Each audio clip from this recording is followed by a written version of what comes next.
किसी समय भास्कर नामक एक बड़ा शेर रहता था। वह जंगल का राजा था। वह प्रतिदिन कई जानवरों का शिकार कर उन्हें मार डालता था। हालांकि अपने खाने के लिए रोज उसे एक नए जानवर की जरूरत थी। एक दिन जंगल के सभी जानवर भास्कर के पास गए और बोले, हे स्वामी, राजा का काम अपनी प्रजा की रक्षा करना है, उन्हें समाप्त करना नहीं। आजकल आप अनावश्यक रूप से बहुत से जानवरों के मार रहे हैं। यदि आप अपनी माद में रहें तो हम प्रतिदिन एक जानवर आपके भोजन के लिए भेजा करेंगे और आप उसे मारकर खा सकते हैं। इस पर शेर राजी हो गया। कुछ दिन तक यह व्यवस्था चली। फिर एक दिन एक खरगोश की बारी आई। वह धीरे धीरे शेर की माद की ओर चला। रास्ते में उसने एक बड़ा सा कुआं देखा।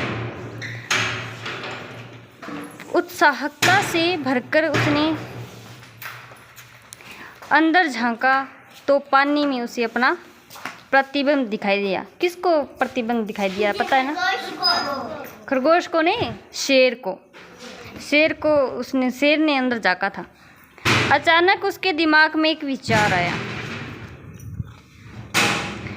खरगोश ने शाम ढलने का इंतज़ार किया। फिर उस शेर के पास गया। शेर बहुत ही भूखा था और गुस्से में था। खरगोश को देखते ही वह चिल्लाया, मेरी भूख मिटाने के लिए तुम बहुत छोटे हो और तुम बहुत देर से आए हो। अब मैं तुम्हें ही मार डालूंगा और अन्य जानवरों को भी मारूंगा। खरगोश ने कहा, मालिक, आप कृपा कर मुझ पर गुस्सा न करें। सभी जानवर जानते थे कि आपके भोजन के लिए अकेला मैं बहुत छोटा हूँ। इसलिए उन्होंने मेरे साथ 3 और खरगोश भेजे थे।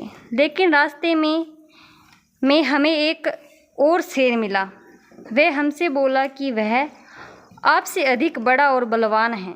उसने यह भी कहा कि जंगल का असली राजा है।